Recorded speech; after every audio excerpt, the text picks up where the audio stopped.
I JVN doctor Brajraj Singh Chauhan, associate professor, Jyoti Vidyapeeth, women's university Jaipur, program BEd fourth sem, course Understanding the Self, and session of today is Gender Inequality और लैंगिक समानता। बच्चों, आज हम इस व्याख्यान में ये समझने की कोशिश करेंगे कि लैंगिक समानता क्या है।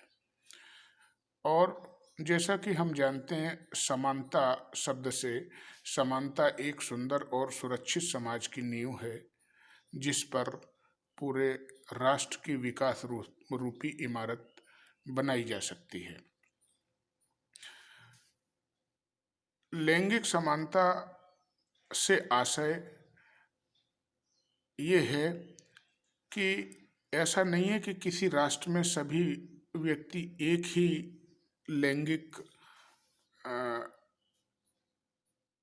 समानता के हों, बल्कि लैंगिक समानता से आशय ये है कि किसी भी व्यक्ति के अधिकारों में किसी भी प्रकार की कटौती लैंगिक आधार पर नहीं होनी चाहिए, या किसी भी व्यक्ति की अवसरों की समता में कमी लैंगिक आधार पर नहीं होनी चाहिए।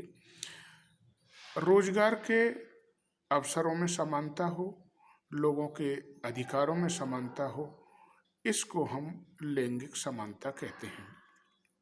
इसी तथ्य के मद्देनज़र सितंबर 2015 में संयुक्त राष्ट्र सभा की एक उच्च स्तरीय बैठक में एजेंडा 2030 के अंतर्गत 17 सतत विकास लक्ष्यों को रखा गया है, जिसे भारत सहित 193 देशों ने स्वीकार किया है, मान्यता प्रदान की है और संकल्प लिया है कि इन 17 विकास लक्ष्यों की पूर्ति के लिए हम प्रतिबद्ध हैं, कटिबद्ध हैं। सतत विकास लक्ष्य 5 के अंतर्गत लैंगिक समानता के विषय को भी शामिल किया गया है। स्पष्ट है कि हमारे समाज के विकास के लिए लैंगिक समानता अति आवश्यक है। महिला और पुरुष समाज के मूल आधार है। समाज में लैंगिक असमानता सोच समझकर बनाई गई एक खाई है, जिससे समानता के स्तर को प्राप्त करने का सफर बहुत मुश्किल हो जाता है। यदि हम भारतीय संदर्भ की बात करें और पुरातन काल में जब वैदिक और महाकाव्य काल था, उस समय भारतीय समाज में नारियों का स्थान बहुत उच्च था और प्रतिष्ठित थी नारी। सभी लोग नारी का सम्मान करते थे। बहुत ही अभिजात परंपराएं भारतीय समाज में व्याप्त थीं, जैसे वर चयन का अधिकार स्वयं स्त्रियों को था। वो स्वयंवर प्रथा जैसे अभिजात प्रथाएं थीं, उनके माध्यम से अपने वर का चयन करती थी। यज्ञ आदि में, अनुष्ठान इत्यादि में उनकी पूर्ति के लिए महिला का बराबरी से उसमें शामिल होना और बिना उसके उन लक्ष्यों की पूर्ति मनुष्य नहीं कर पाता था। जितने भी पौराणिक और आख्यान हैं, उनमें महिला की समानता और महिला की उच्चता के हमें दर्शन भारतीय समाज में मिलते हैं। लेकिन देशकाल परिस्थितियां समय के अनुसार परिवर्तित होती रहीं और इनमें कभी गिरावट आई है। इस कारण से ये लैंगिक असमानता एक समाज में मुख्य चर्चा का विषय हुआ है। लैंगिक असमानता के विभिन्न क्षेत्रों की बात करें तो इसमें सामाजिक, आर्थिक और राजनीतिक क्षेत्र के साथ वैज्ञानिक क्षेत्र, मनोरंजन क्षेत्र, चिकित्सा क्षेत्र, खेल क्षेत्र और इत्यादि सभी क्षेत्र प्रमुखता से शामिल हैं। विज्ञान के क्षेत्र में महिलाएं थीम के साथ विज्ञान के क्षेत्र में महिलाओं की भूमिका को रेखांकित करने का एक बेहतरीन प्रयास है, परंतु लैंगिक असमानता की इस खाई को दूर करने में हमें अभी मीलों चलना है। हमें बहुत प्रयास करना है। ये केवल चर्चा का ही विषय नहीं है, बल्कि धरातल पर हमको उतर के इसको दूर करने के सार्थक प्रयास और उपाय करने होंगे।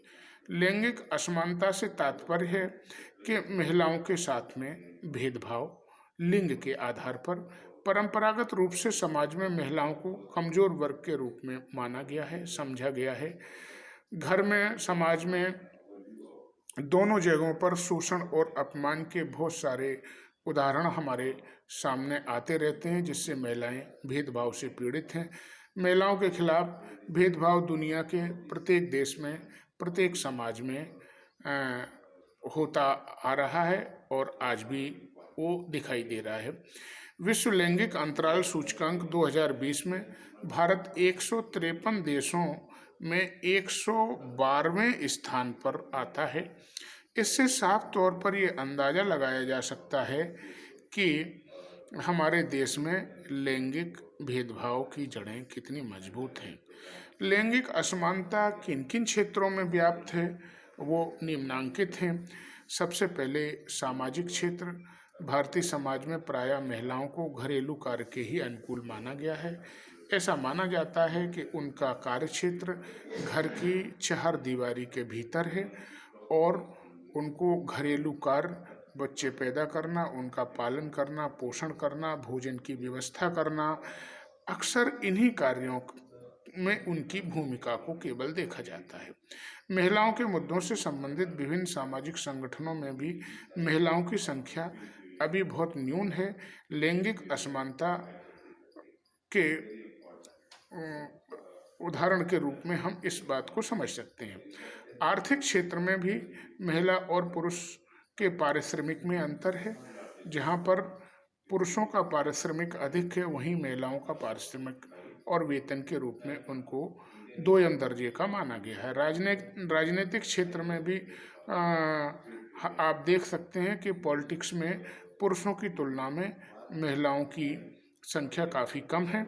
विज्ञान के क्षेत्र में वैज्ञानिक समुदाय पर ध्यान दें तो वैज्ञानिकों की संख्या को भी अगर देखा जाए तो वहाँ पर भी महिलाओं का उचित प्रतिनिधित्व आज भी हमें कम दिखाई देता है और बहुत कम महिलाएं ऐसी हैं जो वैज्ञानिक बन के विज्ञान के क्षेत्र में अपना कार्य कर रही हैं। यद्यपि कुछ महिलाओं ने बहुत अच्छा कार्य किया है जो सराहनीय है, उनकी सराहना की जानी चाहिए। मनोरंजन के क्षेत्र में अभिनेत्रियों को भी इस भेदभाव का शिकार होना पड़ता है।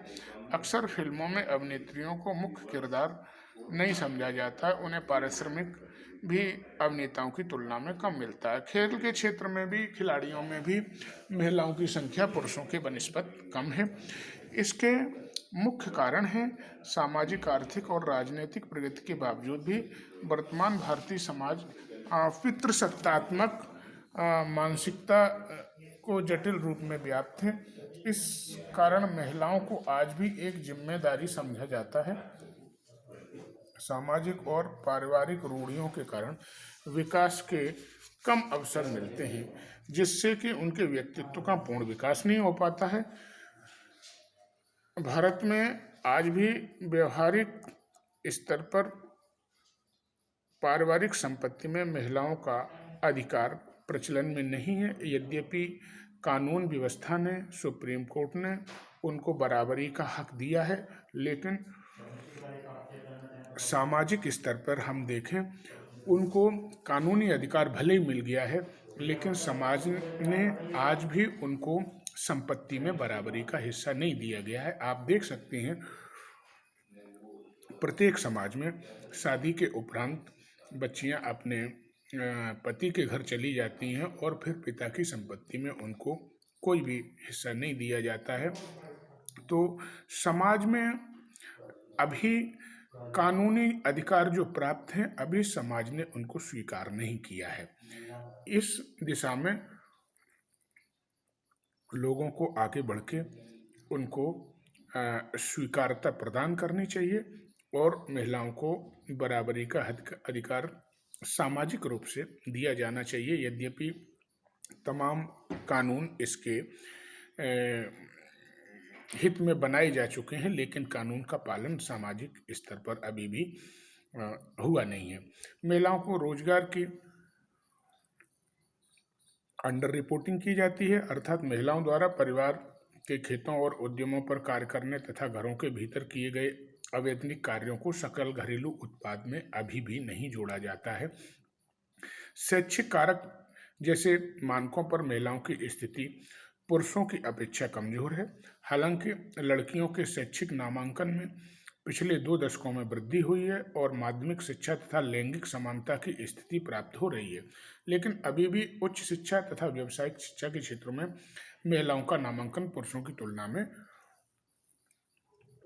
काफी कम है। असमानता को समाप्त करने के सामाजिक स्तर पर, राजनीतिक स्तर पर और शासन स्तर पर कई प्रयास किए जा रहे हैं। समाज की मानसिकता में धीरे धीरे परिवर्तन आ रहा है। राजनीतिक प्रतिभागिता से भारत लगातार अच्छा प्रयास कर रहा है।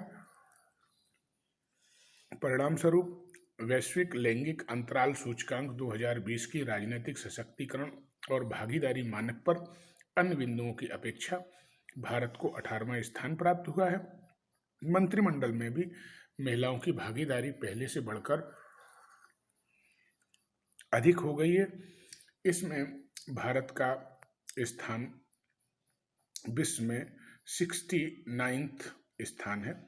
भारत ने मेक्सिको कार्य योजना, नैरोबी अग्रदर्शी योजना, रणनीतियां और लैंगिक समानता तथा विकास एवं शांति पर संयुक्त राष्ट्र महासभा सत्र द्वारा 21वीं शताब्दी के लिए अंगीकृत Beijing declaration and platform for action को कार्यान्वित करने के लिए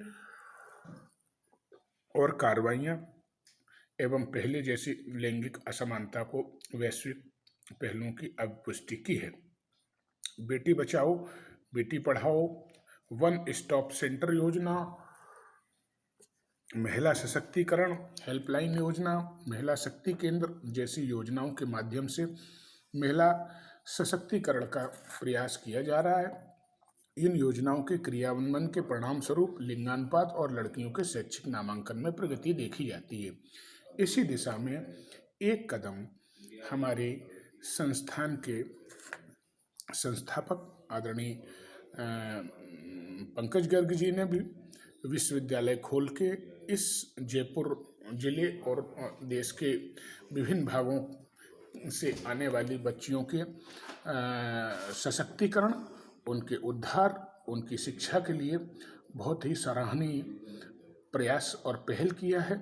तो महिलाओं के सशक्तिकरण में ये हमारा विश्वविद्यालय बहुत ही सार्थक प्रयास कर रहा है, जिनसे उनका उत्थान और सशक्तिकरण हो रहा है। हमारे संस्थान का लोगो यत्र नार्यस्त पूज्यन्ते रमन्ते तत्र देवता को चरितार्थ कर रहा है। पूरे देश विदेश में इस कार्यक्रम की जितनी भी सराहना की जाए कम है। आर्थिक क्षेत्र में आत्मनिर्भरता हेतु मुद्रा और अन्य महिला केंद्रित योजनाएं चलाई जा रही हैं। लिंग असमानता को दूर करने के लिए कानूनी प्रावधानों के अलावा किसी देश के बजट में महिला सशक्तिकरण तथा शिशु कल्याण के लिए किए जाने वाले धन आवंटन के उल्लेख को जेंडर बजटिंग कहा जाता है। दरअसल जेंडर बजटिंग शब्द विगत 2-3 दशकों से वैश्विक पटल पर उभरा है। इसके जरिए सरकारी योजनाओं का लाभ महिलाओं तक पहुंचाया जा रहा है। आगे भी इसके लिए बहुत सार्थक प्रयास किए जा रहे हैं। समाज के चिंतन में पहले की तुलना में सुधार हुआ है।